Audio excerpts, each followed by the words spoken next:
Hello and welcome to Goa Open Arts and Artistry Plus podcast.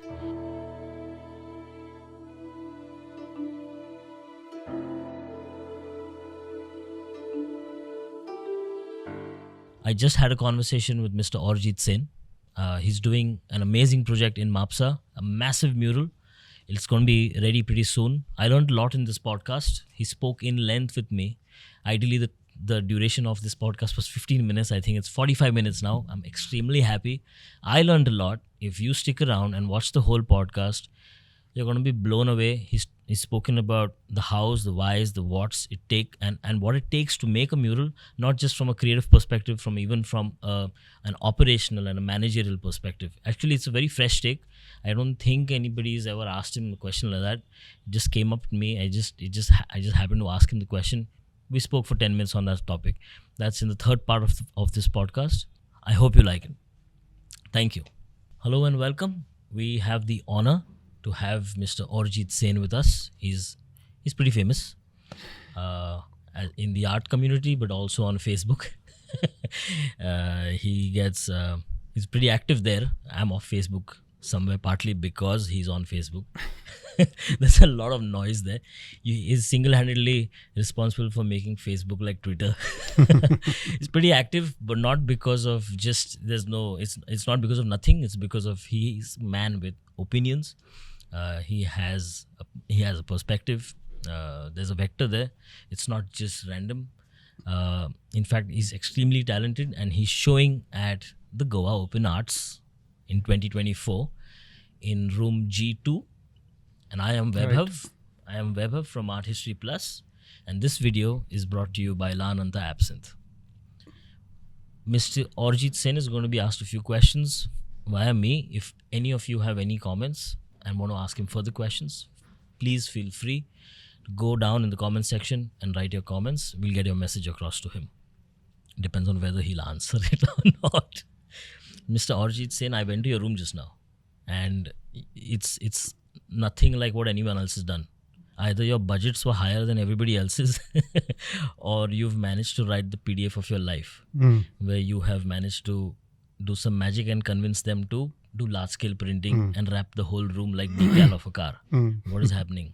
How are you pulling this off? Well, it's a collaboration in the sense that Goa Open Arts has been very generous with all the other stuff, and just the prints are something that I'm paying for.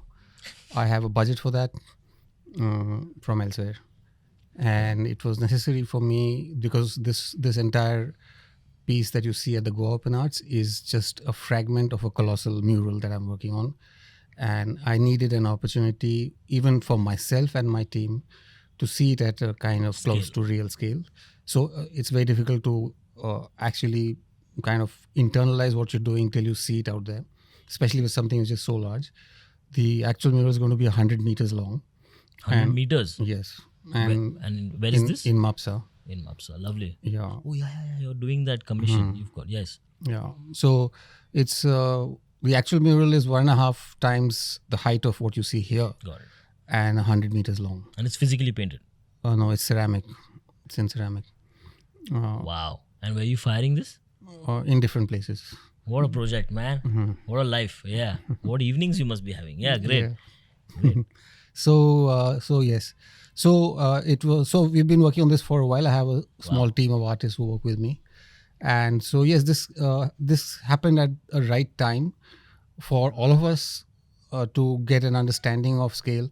I mean, I've worked on large scale work and I have a sense of that, but it was very important for my team to understand where they had spent months drawing on large sheets of paper, bits and bits and bits and bits, and never being able to see it assembled as what it should be. Sure, yeah. And so I think this gives us that chance. So it's as important for us as it is for showing it to the public. So it's a work in progress, and of course we are looking forward to how the public will receive this and their responses and so on. Yeah. Sure. We discussed how right now. We just have discussed how the work is going to be perceived. I want to ask you a question of what the work is about. So can you have a conversation about what is happening in your mural And this is just a fraction of Yeah. the full This piece. is just a fraction. Is this is there like a narrative from left to right, or is there a flow? Like There are multiple narratives, but not from left to right. It's too long a wall to expect someone to kind of. You have to walk along the yes, wall, yes, and you have to see different parts. So within parts there are narrative connections, but it's all tied together with this. Well, there is a overarching narrative in the sense that it is sort of built around the topography and layout of Mapusa, the mural itself. It's a depiction of Mapusa in the past, the present, and the future. And as seen by you. yeah, but of course, as seen by me. Ultimately, every artist who creates something has to put up what they think. Sure. But it is not based entirely on my own. We've been doing. I mean, is it a critical look, or are you putting it as what you see right now, or are you like, doing what Orijit Sen does? There is a critique in it, but it's a public work of art, so Yes. and it's going to stay with the people of Mapusa and with the city of Mapusa. It's like a gift, and you're being So I mean, it's in that sense, it's not just about me and my perception. sure, yeah, In fact, we've done a lot of research and a lot of consultations, and also I set up a small research team just to do that. yes. And we've been doing workshops with kids in Mapusa, schools, colleges. And I'm sure when you're doing a partnership with the government on this scale, there Yeah, got to be some yeah. like information give take. You will be safe. You will be gentle. With No, the- it's not with the government, fortunately. Oh, it's not with the government. Yeah. Here we go. I was like, No, it is actually in partnership with the church. That wall belongs to the church. church. Okay. And Here we go again. yeah, but however, the church has been, I have to say Yeah. this, that they, first of all, gave me permission to work on that wall. Sure. I mean, I was bringing the funds in, so they Yes. don't invest, but it is their wall. Sure. Yeah. Yeah. And it is right next to the church, and it's probably as large as Yeah. the church itself. Yeah. So that's quite an ask. Massive undertaking. Yeah. And it's an ask to ask, tell It's a the church that I want to responsibility. do. It's a big responsibility, and they there was, of course, it needed some amount of back and forth, but ultimately they agreed to it, and they have given it to me without any, anything saying that, oh, you must put this or you must not put that, or Sure. they've left it open. You've done the due diligence and said, okay, he's Yeah. a mature guy. Yeah. Yeah. And we trust you. We trust you. As an artist. So, and I've explained to them what I'm going to do. Of course, I keep showing them. Can you explain to us in the same elevator pitch? Yeah. What are you going to do? So Because this is exactly, I was going to ask you about this work, Hmm. but let's just use this opportunity to talk about the larger work. Okay. Because maybe it's documented, maybe it's not. Yeah. And if you want to talk about this and make a film out of this, I'm happy to do it. All on right, camera. okay. I'm happy to document your work. that'll be nice. Yeah. All right. So yes. So it's about, as I said broadly, it's a view of Mapusa about the past, present, and future of Mapusa. How does the future happen? I mean, whose future? So this is what we've been documenting with the kids, doing workshops with them. Kids of Mapusa, young people of Mapusa, asking them to imagine what kind of city they would want to live in. In that entire process itself is a critique of what's going on with our cities, Mapusa in this case, but with cities in general. Yes. And built within it are imageries that we kind of, where we raise certain questions. For example, the future of Mapusa. We sort of, the present is thoroughly documented. We have gone to literally every building, every shop, every human, ask questions, talk to them.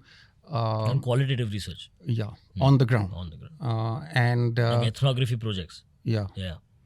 And like I said, I set up a small research team just for that.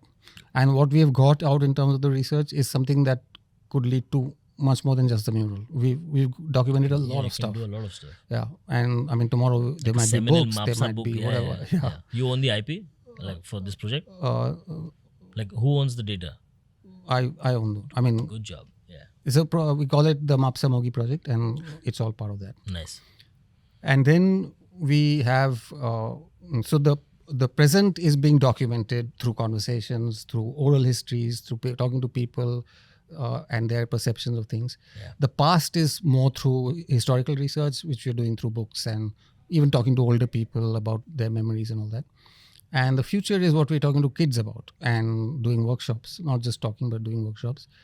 And kids, we're encouraging them to come up with outlandish ideas of what the future might be. And kids being kids. Kids being kids, they like to do that. So but also serious questions of what would you like to see more of in Mapusa. Now, if you initially when we're doing our research, we're talking to the people of Mapusa, the first and most important thing that comes through is people feel in some ways sad about their city. People feel that Mapusa is neglected, it's dirty, it's crowded, it's filthy, all of which is true. However, it was important for us to sense that there was a kind of, while Panjim is made into this showcase of culture, there has been overall a sense. I mean, I've lived here for 25 years, so I felt how, in some way, I feel the pulse of the place, and especially Mapusa. But I think there has been a sense of disappointment with what has happened and the direction in which things are heading. Sure. And at various levels, young people are those who feel that strongly enough are rising in protest. For example, the whole kind of Mole campaign, the Save Mole campaign, is an example of young people trying to assert that we will not allow politicians and developers to determine the future of Mapusa. There's an environmental awareness. Environmental People awareness. are actually protesting. Yes. I mean, they're at least registering a protest. They are registering. They are saying that this Yeah. is not okay. Yeah. And that we need. And it's do loud not enough. agree. Yeah, it's quite loud. It's quite and loud. they have managed to get a stay order on the whole Mole thing. Of course, the governments are something else. They'll come back again for sure. Yeah. But whatever, people are fighting back. Same with the coal transport, the blockade of trains by the villagers. I think all of these things show a level of distress that people feel here, and the disappearance of the Goa they knew, or the culture of Goa that they are proud of, but which they feel is being, eroded, and All this comes into your mural.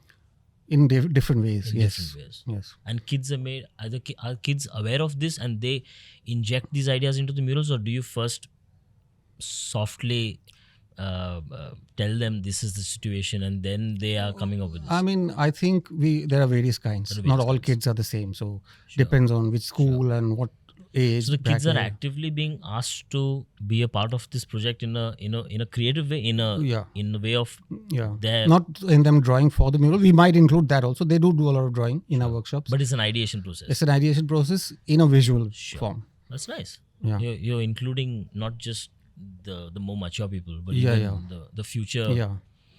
Yeah, So to me, that's important because they are the future. yeah. And I think what's been happening is, for example, I'll just give one example.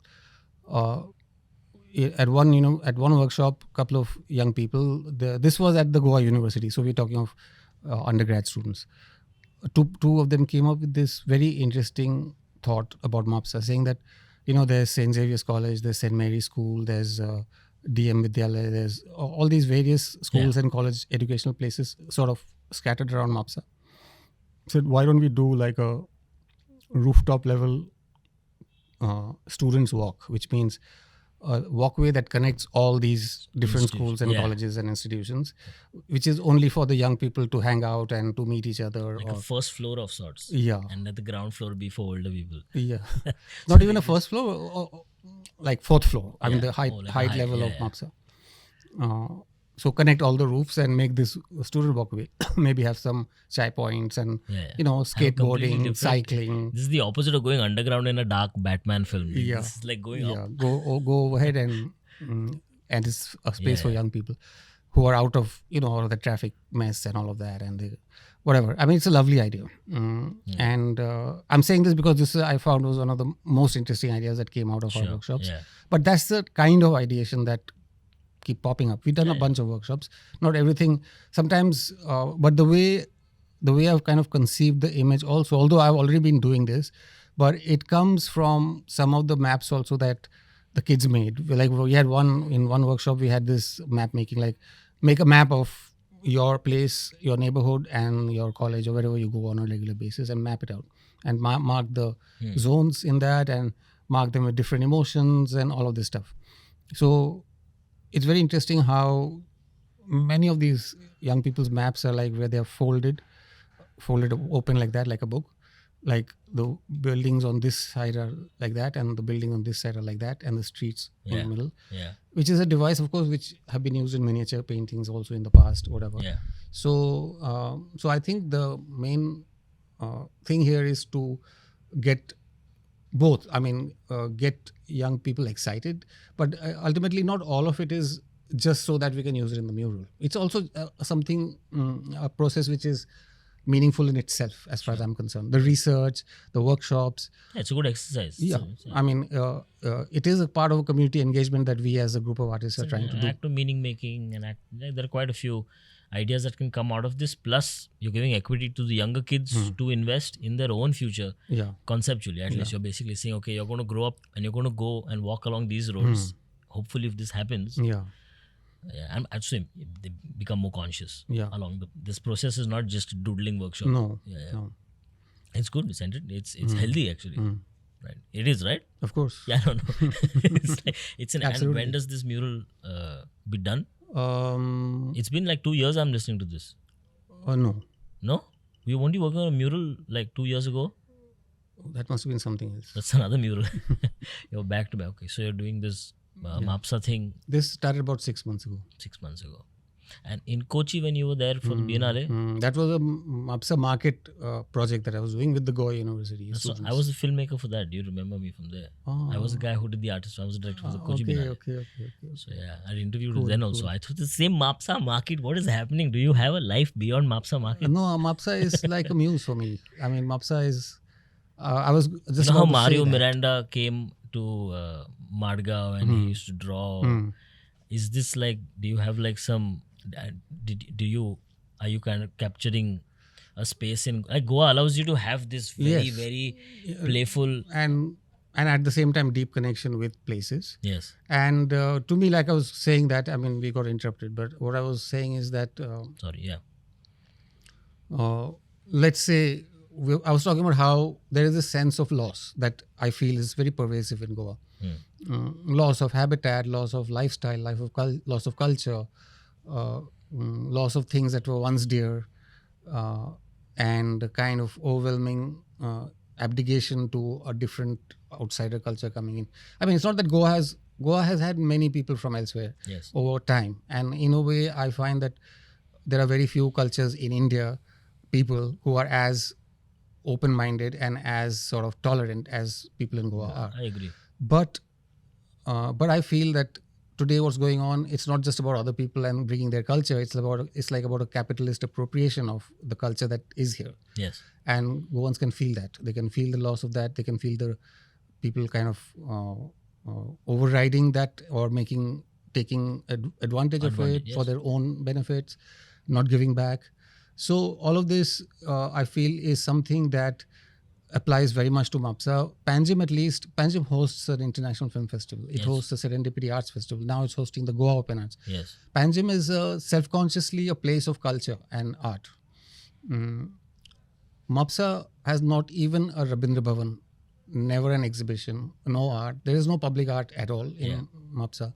Mapusa is a market town, and it has never seen itself to be some sort of upholder of culture. Yes. And yet this Mapusa is the place that nurtures that thing which we call Goan culture. But why is that, do you feel? Because Like, why is Mapusa not becoming the Panji, the cultural center? Because Mapusa is the factory. This is the showcase, if you know what I mean. Well said, yeah. And You're saying Mapusa is the real deal? in some ways, yes. Yes. I mean, Comment section.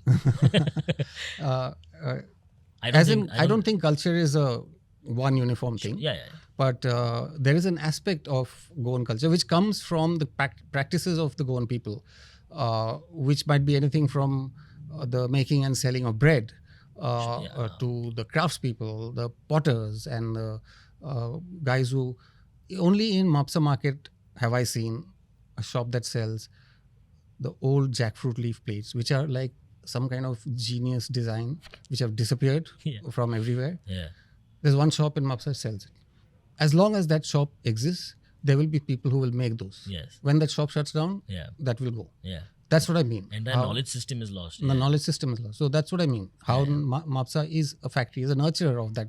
It allows that culture to recreate There is a itself. kind of person that has looks at that as a function and wants to keep it alive because the culturally they do consume this thing. Yes. So yeah, I know. And of course, people will, once there is no place for it to be sold and made and sold, there nobody will use it either. Sure. And then there will be, which we hear a lot in Goa, everybody just bemoaning the loss of culture, the good old days. My landlord is like that. Yeah, He's everyone like, in "Oh, Goa. today is crap. Before it was better. Before. Yes, but why? We need to go beyond just saying that. Sure. And we need to, so to me, the mural, and it's a public art project, so it's for the people. Yes. The whole point is to bring back a sense of pride, a sense of hope in building a different future.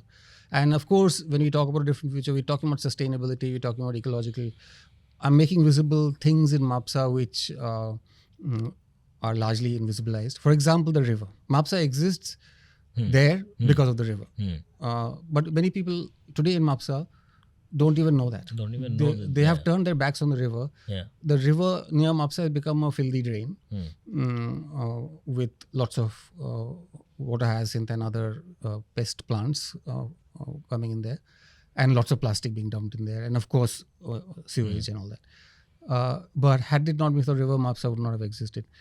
We need, and the place where that wall is where I'm doing the mural is actually there near the Tar. Yeah. And that is the historical origin, the point of origin of Mapusa.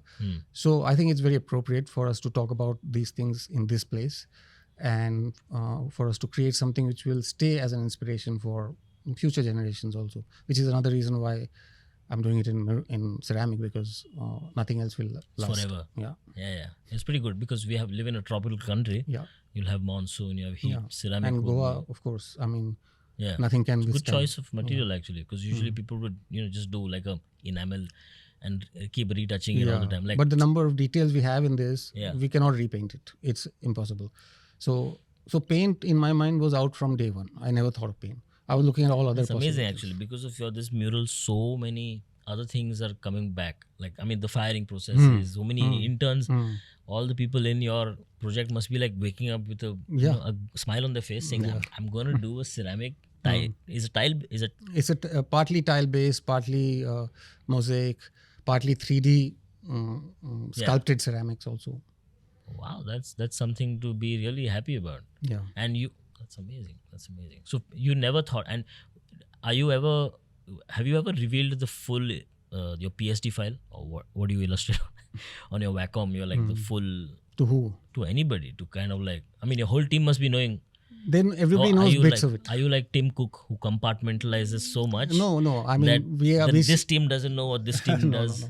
We have one big room. We all work in the same space, and we talk a lot about things. Yeah. And no, everybody in the team knows. But however, that's what I'm saying. It's important for me to show here because it's the first time that the team is being able to see it on the scale. I mean, otherwise they're doing bits of it on their own tables and just portions. They know that it's part of this bigger thing. But to see it as that scale and see, like, it's more or less the individual. I mean, this is still not as high as the actual wall, but I'm not using from top to bottom. So the individual scale of each of the elements within it are still almost what the actual scale will be like. Sure. And for them to understand that, we're talking about how do we vary scale. I mean, we start at eye level, our scale is the smallest.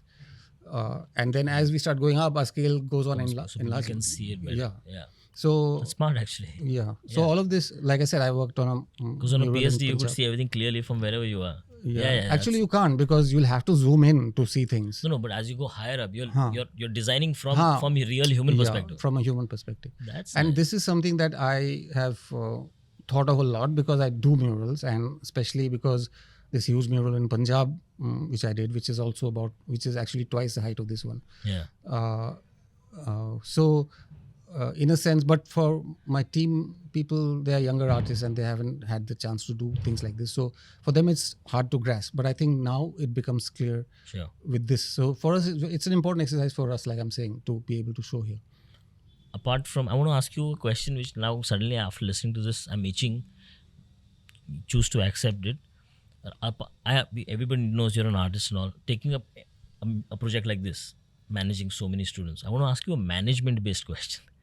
Because all the time everybody speaks of creativity, what it takes to manifest an exhibition or a mural of this scale, nobody's documenting the managerial requirements, and there's a full team that you have to work together. So I just want to because most of the people who watch Artistry Plus are younger people who are seeking jobs, and they feel like they can do a lot of stuff which they can do. It's a creative space, open for all, but the kind of responsibility it takes.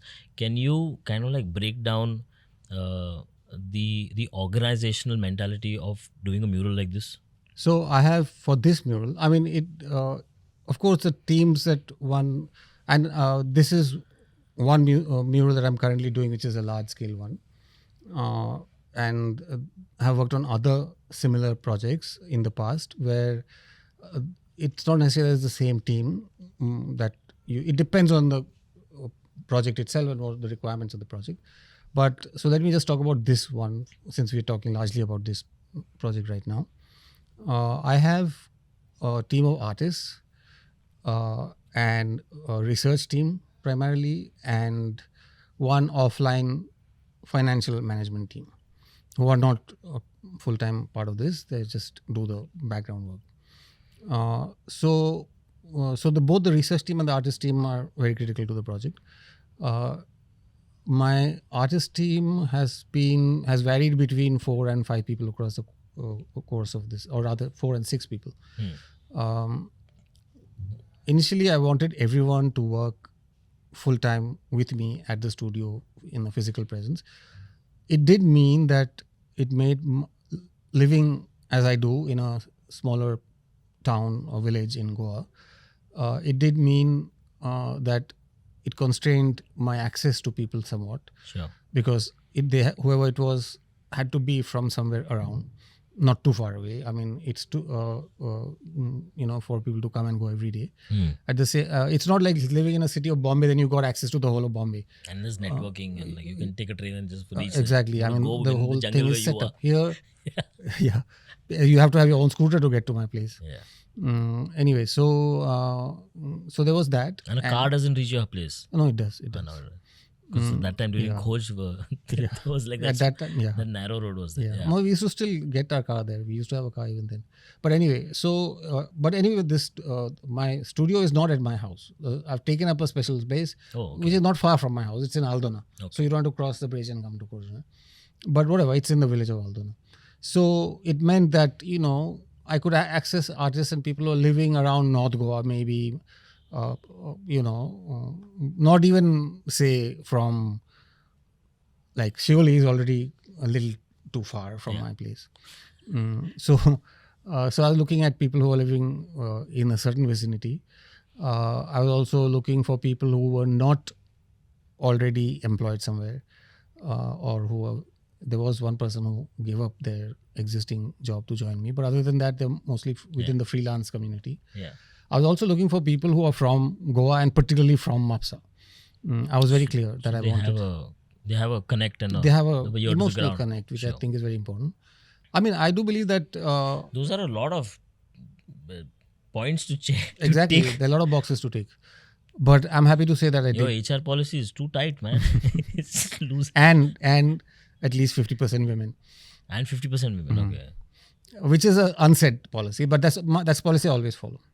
So I run a comics magazine called Comic Sense, which also works with a variety of comics artists all over India.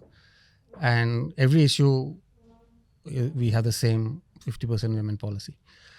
Anyway, so sometimes it makes life obviously harder, but then you work a little harder to make it happen. So wait, I'm not going to ask you what that means. It means that you look, I don't want to. You look more, you try more, you don't jump to the easiest solution. Sure, that's what, okay. Yeah, I mean, even though you know the right artist, now I got like 6 contributors. I'm talking of Comic Sense now. Yeah.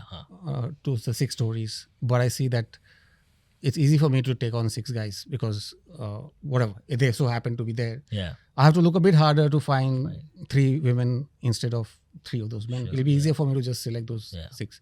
So like that. So I mean, you have to look a bit more, you have to work a bit harder. But anyway, so I try and follow that policy as well. So when it came to finding people from Mapusa, and I'm so glad that I was able to find 3 artists who are from Mapusa itself, and then 2 who are from Goa, and there are 1 or 2 who live in Goa, but they're not originally from Goa. And one of them is not your daughter. No. Hmm. And Because that would have been super easy. that would be very easy. Anyway, I think she was already involved with other stuff, and Yes. and I would prefer not to do that unless it's really necessary. Sure. So we have this team of artists, and what is interesting among the artists who are from Mapusa, for example, there are also people from both communities. So there are Hindus as well as Catholics. Acha, Catholics. Artists. There are no Muslims in my team, unfortunately. Anyway, so then what I found interesting in this whole thing is we're doing a very research oriented project. Like, so even the artist has to go into the city and explore particular streets and markets and people and all of that. And What's the brief to them? there's no one single brief. I keep on briefing them. I keep on saying that, okay, Manuela, you've done this section, but you're not paying enough attention. She goes in, we assign sections of the So city. basically zooming into different Into areas layers, in into Mapusa. finding out things. And at the same time, the research team is doing the same, meeting people, unearthing their stories. It's really finding amazing that locations. you're doing all of this to make a visual. Yeah. It's amazing, man. It's like this is not like your comics research. It's nothing like you ever done like that. I mean, to this kind of. But for the Punjab mural also I did that. But there, it was not my project. It's just one mind. It's instinctively sketchy. It's just the joke is made somewhere in the evening, and you just jot it down, and then you kind of ink it, Yeah. and it's ready. This is like, oh my, isn't it tiring? For you, it's a different exercise. It's different exercise. It's very exciting. I actually haven't since the pandemic. Which is why I'm asking from a managerial perspective. So get back to that point. So I have this art. So I brief them on every third day or every second day or every single day if necessary, because I'm kind of guiding them into what they should find. Or they come back with stuff. Like we've divided up the city into sections, and different artists are handling different sections. Like grids, like I mean, not square grid, but areas really, organic areas. So, like Morod area, somebody's doing Fire Alta, somebody's whatever. So they're going into their areas and walking around. But I'm also selecting those areas, keeping in mind, Gautam is from Khorli. So I'm going to give him the areas around Khorli because he knows that place well. wow, yeah. This is almost a military precision to this. Yeah, he has access to people and situations, right? While Cornelia lives in Fire Alta, she's close to the church.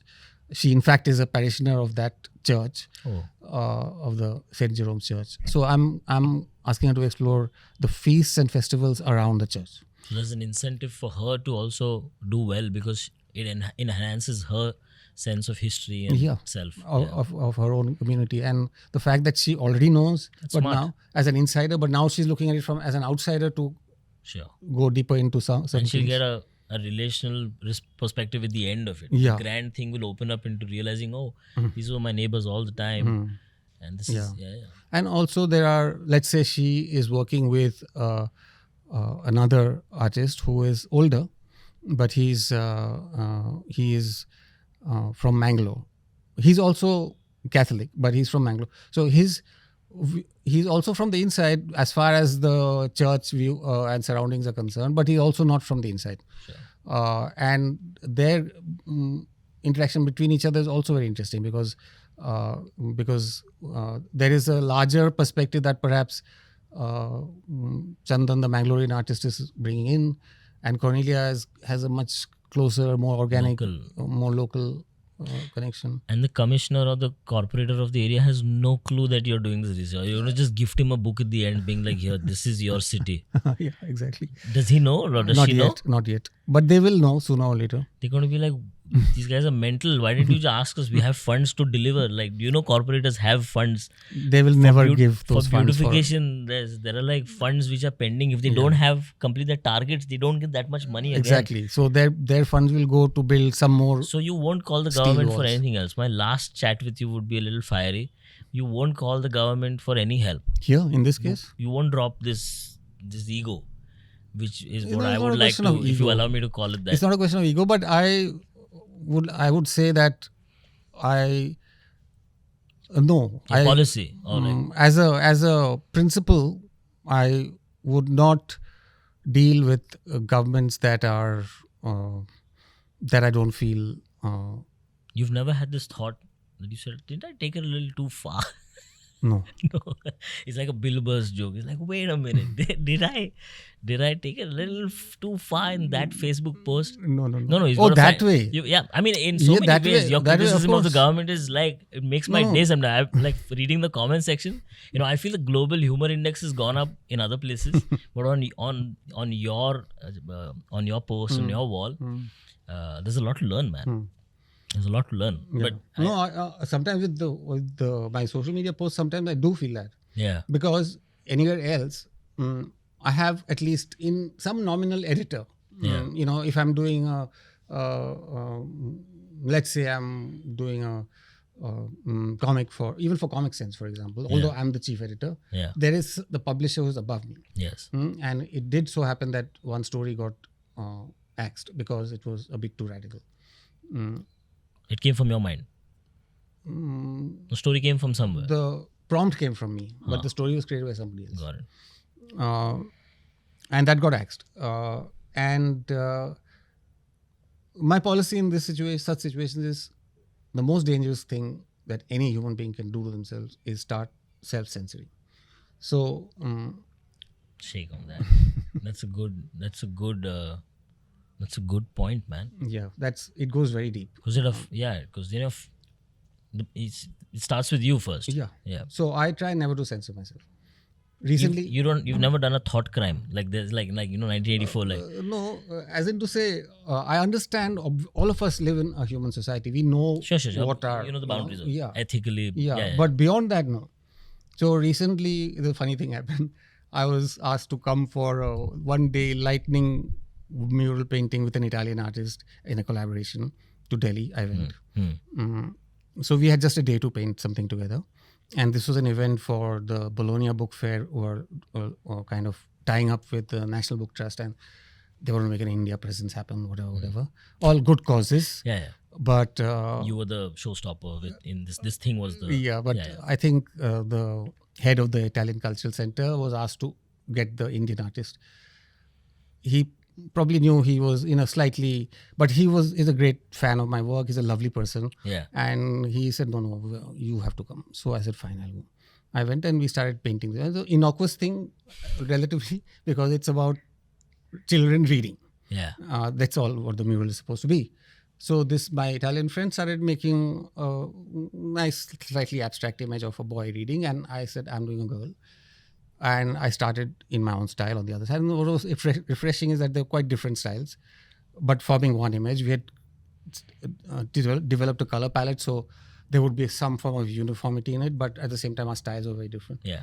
Anyway, while I was painting along, it's supposed to, I was like, okay, this feels very nice and healthy and all that. But there should be some mischief in it, I mean, children are about mischief. And I'm Orijit Sen. So I made... You're projecting on children. You're saying No, children come on. should be there, so there's mischief. Come on, no. I mean, have you ever heard That's of smart. children who are Come on. not That's mischievous? That's a little rich. Have you ever heard of children who are not mischievous? I think if at all you ascribe mischief to me, that's only the child in me. Sorry, continue. That's only the child in me that wants to be mischievous. What happened? Anyway, so what happened is that I'd almost finished the painting and it struck me, why don't I make her reading the book in her hand is the Communist Manifesto. That is funny, man.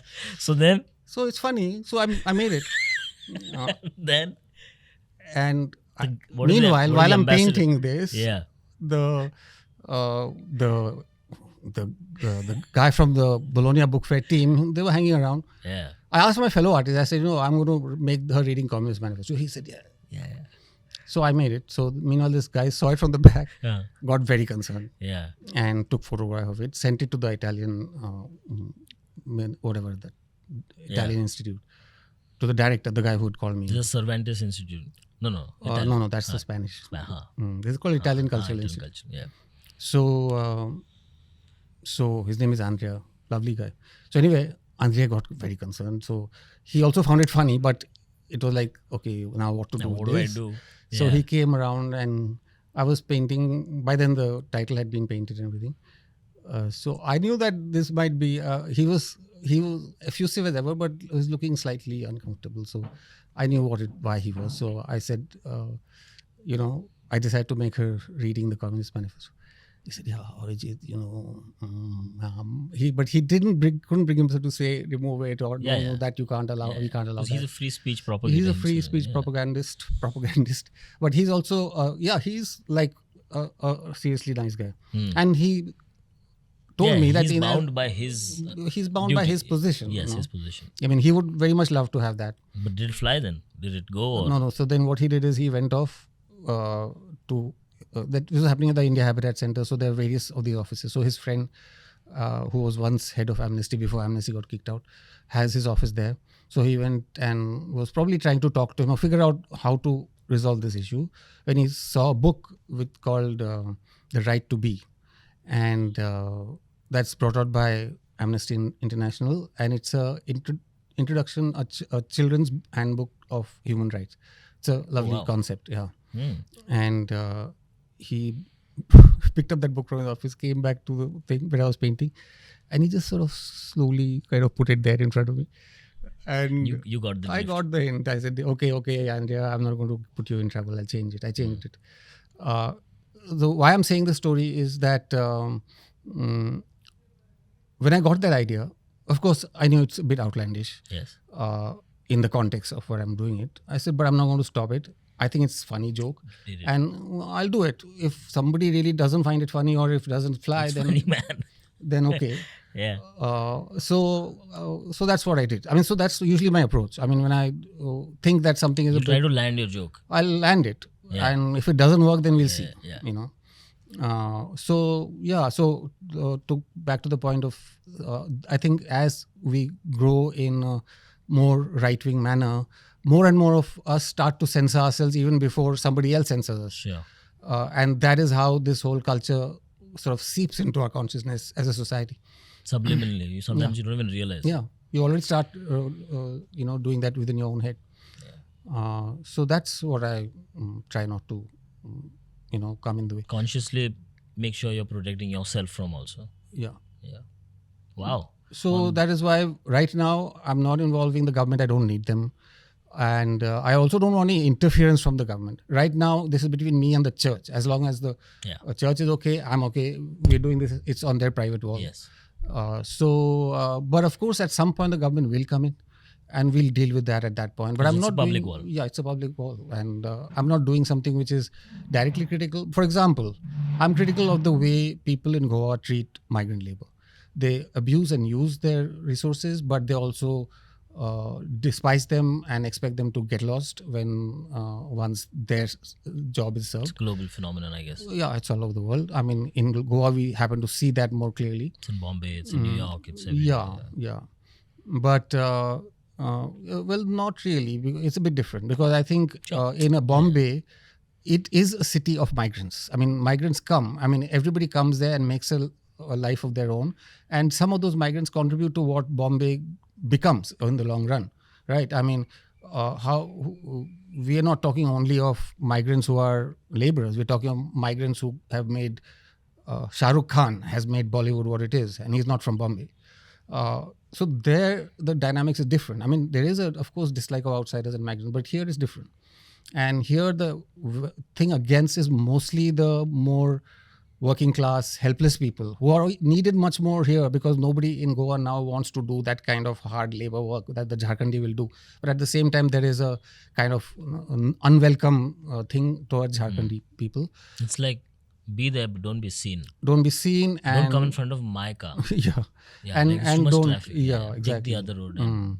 And also, like, don't hang around, no? Make my... I can feel make that. my house and go away. I can feel that on multiple locations on the beaches in Goa. When, everybody is like, they'll be like, this person just ruined my selfie. Yeah, exactly. So I would say that Sad, but in my mural, I am addressing those questions, but not in a negative way. Yeah. Not criticizing people. What I'm doing is, for example, there are many second and third floor buildings in Mapusa, where most of the time those second, third floors are unused, because Mapusa is somehow remains that level of market that does not see the growth of the second and third floor. It remains a ground level Amazing, market. right? Yeah. It's a great study if you know why, and like I think you're onto something more than the mural. I think you're in this department. I feel like you did it doing a little, just paint the mural, man. It's pretty good. Do you also have? I want to ask you. No, sorry. so let me finish my thought. Yes. So how I'm bringing that forward is not saying that I'm not showing poor migrants lying on the street or something. What I'm showing is that those unused second floors and first floors have been made into really nice night shelters for people or migrant workers. That doesn't exist, but that's the future I'm painting for Mapusa. And through that, I point to the fact that people don't have facilities today. Yeah. Rather than saying, oh, you don't have facilities or this is a human rights problem, I show that it is possible too. So for me, in this case, the approach is more not being critical, but being solution suggestive. Yeah. Solution suggestive. That's nice. I'll use that somewhere. No, it's a good attitude, because you're kind of like, it's also it's almost like it's too good to be implemented. It doesn't work in this world. Yeah, it's like a surreal. It's like a good dream you had. But that's it. We have to dream first. Otherwise, we are dead. No, but I'm saying it's surreal in that way. Yeah, it is surreal. It's not like one No, weird dream. It is both a combination of surreal and a very closely observed social realism. It's both. It's at one level very detailed study of what it is today. At another level, it's interwoven with dreams. Sure. In a quick 1 minute line, is it possible for you to tell the people when they come to visit your booth in your work, what are they experiencing and what should they look out for? And then that would be like giving the game away. All right. He refuses to talk.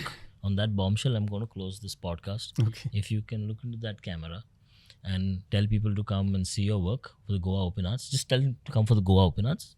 And my channel's name is Art History Plus. If you can ask them to like, comment, and subscribe to Art History Plus, it'll mean a lot to me.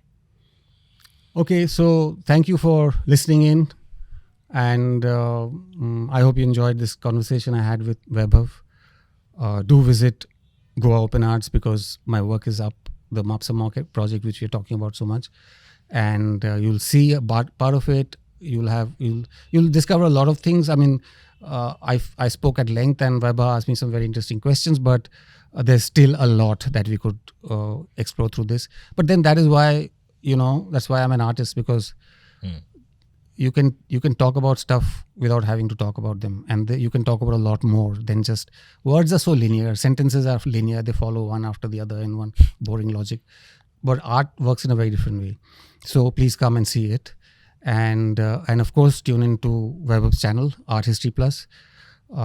He's been doing some great stuff. I've been following it, and thank you. You must too. He said that. So follow. All right, on that. Bye. I really had a great chat with you. Thank you so much. Thank you.